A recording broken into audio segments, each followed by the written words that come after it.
வணக்கம் மக்களே, எல்லோரும் எப்படி இருக்கீங்களா? நல்லா இருக்கிறேன். நானும் வந்து காலைல பார்த்தா என்ன எப்பயும் போகிறேன் வழக்கம் போல் எல்லாரும் போலயே நானும் ஆஃபீஸ் கிளம்புனேன் 7 மணிக்கெல்லாம். ஏன்னா 7:30க்கெலாம் நம்மளுக்கு இந்த பஸ்ஸாக, ஸோ அதனால் வந்து சீக்கிரமாகவே நம்ம கிளம்பிட்டேன். அப்புறம் பாருங்கள், போகிற வழியில் பாருங்கள் நம்ம பஸ் வந்து இருக்குது. ஸோ ஜம்முன்னு பஸ்ஸில் வந்து ஏறி உட்காந்துட்டு நானும் பாருங்கள் டைம் பண்ணுங்க நீ ரொம்ப லேட் ஆகிடுச்சு. நம்ம ஷிஃப்ட்டோட எக்ஸ்ட்ரா வந்து ஒர்க் பண்ணிட்டோம். ஸோ அதனால் வந்து ரொம்ப லேட் ஆகிடுச்சு, 10:30 ஆகிடுச்சாங்க. சரி நம்மளும் அப்படியே பஸ் இங்கே பாருங்கள், நம்ம வந்து பஸ் ஸ்டாண்டில் இருந்தால் கூட எத்தனை வெஹிக்கிள்ஸ் போடும் பாருங்கள். இன்னும் கூட டைம் பாருங்கள் 11:30 கிட்ட ஆகிருக்கும், ஓகேவா? அப்போ கூட இவ்வளோ வண்டி வந்து போகிறது வந்து பெரிய ஷாக்காக தான் இருக்குது எனக்கு. பார்க்கும்போது வந்து இத்தனை பேர் இன்னும் கூட தூங்காமல் வேலை செஞ்சுன்னு இருந்தோம்.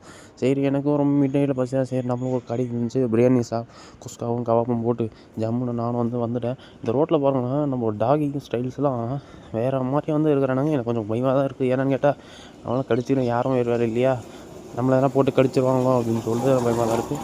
நான் அப்படியே ஜம்முன்னு ரூம் ஒரு டைம் இப்போ தெரியுதா, நியராக வந்து 11:40 நினைக்கிறேன், ஓகேவா? அத்தனை மணிக்கு தான் நானும் வந்துட்டு ஜம்முன்னு வந்துட்டு. சப்ஸ்கிரைப் பண்ணிட்டு பாருங்கள். டாட்டா.